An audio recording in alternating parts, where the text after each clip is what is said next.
Hey everyone, it's Christina, Nomadic Stina, coming to you from Kaibab National Forest near Williams, Arizona.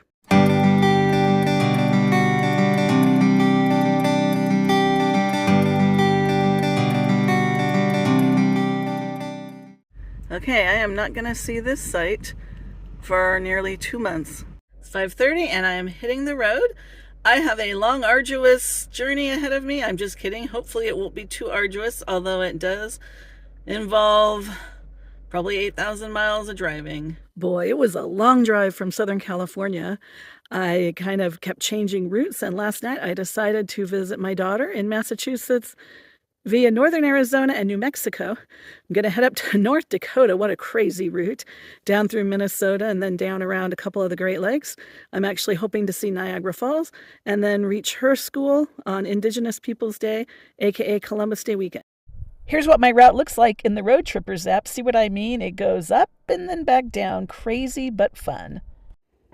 When you're dispersed camping in the forest, you should try to find a place that's already been disturbed. This one had a fire ring.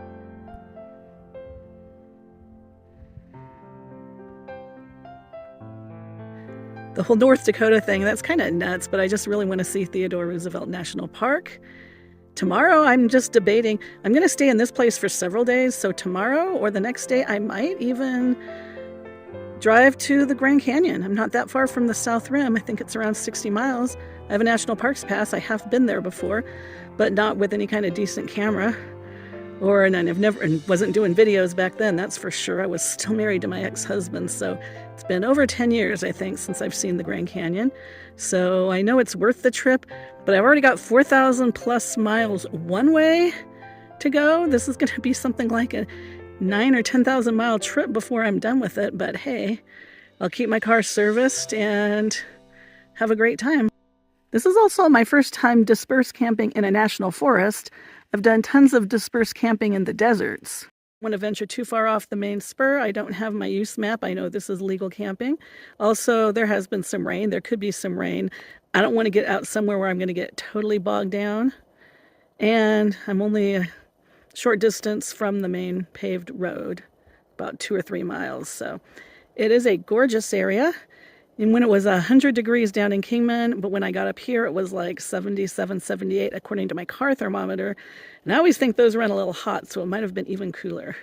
So I'm hoping to have a nice, pleasant several days rest here before I move on to my first New Mexico State Park. Yeah, I'm going to do the New Mexico State Park Pass. I bought it on the spur of the moment last night and went ahead and started booking some campgrounds. Then I will be using it further in the year after I get home, spend some time in California, and then maybe in the spring, go back. I love New Mexico. Now I have this wonderful camping pass, which I will make a separate video about. Okay, I got to make a quick correction here.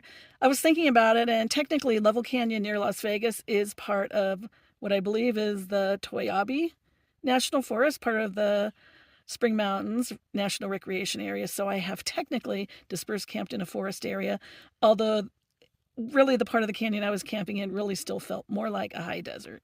Also, checking the weather forecast, it was too hot to go to the Grand Canyon, plus it's a weekend, it's going to be super crowded, so I'm not going there, but I am going to drive through the Petrified Forest and the Painted Desert, so that'll still be fun. I've been there before also, but it's always worth a second or third trip. All right, last evening here. I'm going to take off in the morning, hopefully get a shower at a Love's Truck Stop, and then drive to the Painted Desert and the Petrified Forest up along I-40. It's just off of I-40. And then I am going to continue on to Blue Water Lake State Park in New Mexico. Yeah, so my stay here was not entirely without drama. I'm going to release a separate video about my little accident I had. And aside from that, I want to thank you for watching this. I like to keep my videos short. I know people have shorter attention spans with the onset of all the short format videos, but I do thank you for watching. And if you like this video, please give it a thumbs up. Like, subscribe, share, comment, all that good stuff. If not, that's okay too. I'll see you in my next video.